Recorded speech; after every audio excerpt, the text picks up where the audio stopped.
First question's from Dave Vassay. Go ahead, Dave. Dave, around this time in spring training, 3 or 4 weeks in, sometimes you hear pitchers talk about arm fatigue.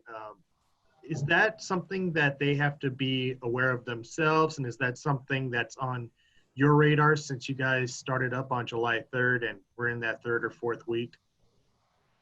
Yeah, I think that, that dead arm fatigue, certainly those are conversations that pitchers are and should be having, constantly with, our pitching guys, the training staff. And this is obviously uncharted territory for all of us. So the players, most importantly, we have to kind of be nimble and understand that things aren't always what we might want them to be, but for them to communicate certainly is helpful.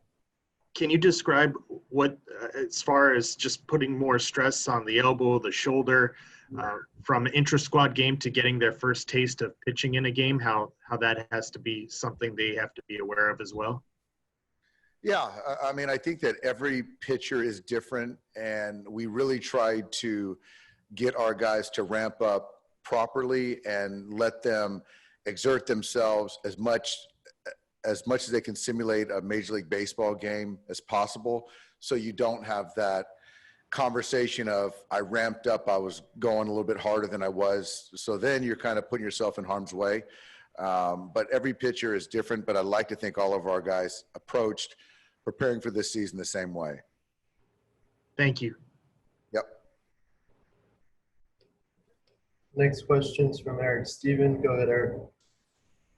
Hi, Dave. AJ Pollock posted on Instagram that he and his wife took their baby home yesterday, and I was just wondering, was he around at all yesterday, or was he gone to deal with that?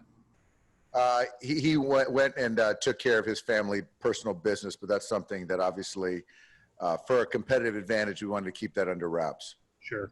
And I was just wondering, you guys have the road trip coming up, and you're leaving tomorrow. Who's going to be on your taxi squad for that road trip?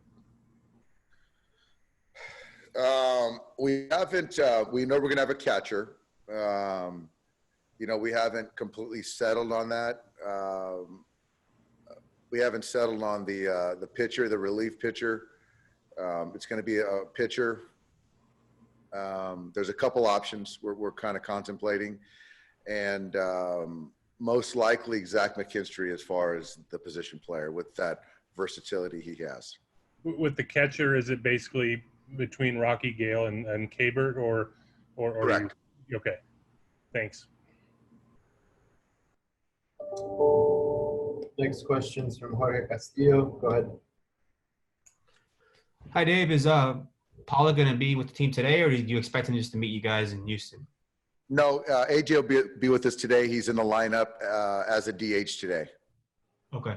And just a couple of mundane detail questions here. What are you guys leaving tomorrow? And is that different than maybe in the past years in terms of, how you guys will get to the airport and stuff like that? Can you kind of maybe explain that? I know you talked about a little bit about it a couple of days ago, but when are you leaving and so on? We're leaving tomorrow, wheels up probably sometime early to mid-afternoon tomorrow. And then you kind of fast forward a couple hours and 3 hours of flight time, 3.5 hours flight time, and kind of puts us there, middle of the evening. Will you guys meet at the airport, or will you guys meet at Dodger Stadium like you usually do, or whatever? We have, I think, 4 buses to allow us to sit separately. And some guys might meet us at the airport. Some guys and staff will go on the buses. But it's kind of a snaked seating situation. Okay. Thank you. Yep. Next question's from Bill Plunkett. Go ahead, Bill.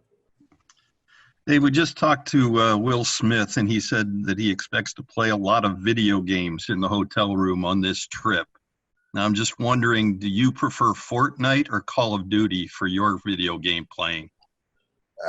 You know what? I did a deeper dive into both, and I guess for what I've heard, I would probably be a Call of Duty guy.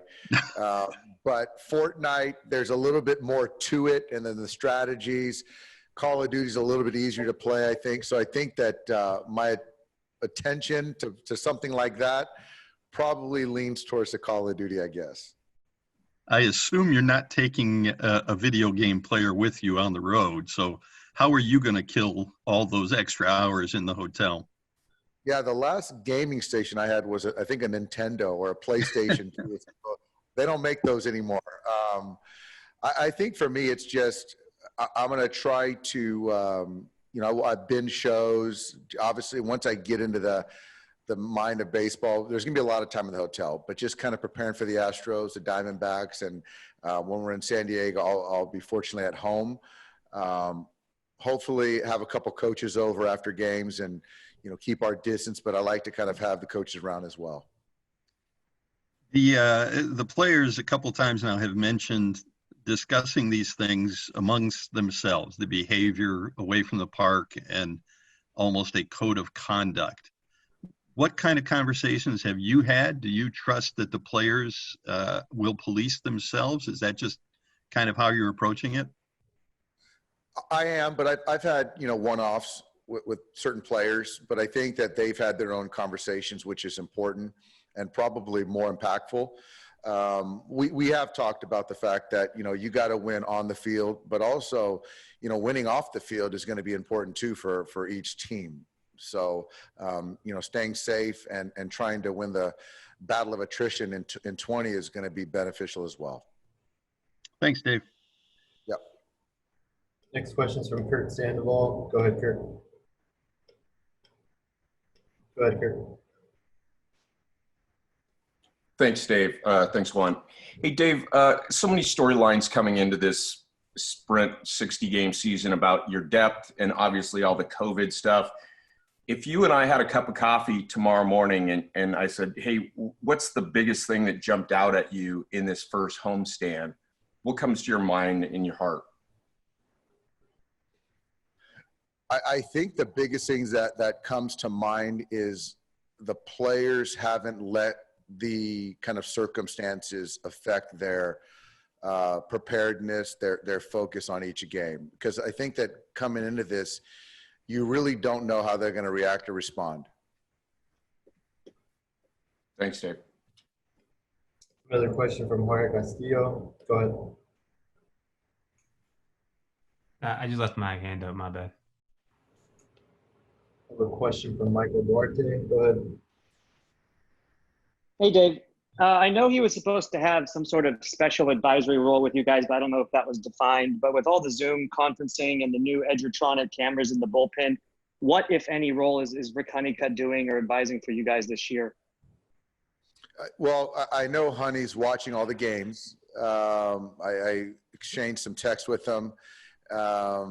Just kind of, the plan going forward was, he was going to come see us on the road, stay in touch, watch the games, talk to Mark, some of the pitchers, and maybe watch some bullpens, when we're on the road. But that's certainly not going to happen. So it'll be a little bit kind of amended, abbreviated, and we'll see. But I think the most important thing is he's watching, he's staying current. Thanks, Dave.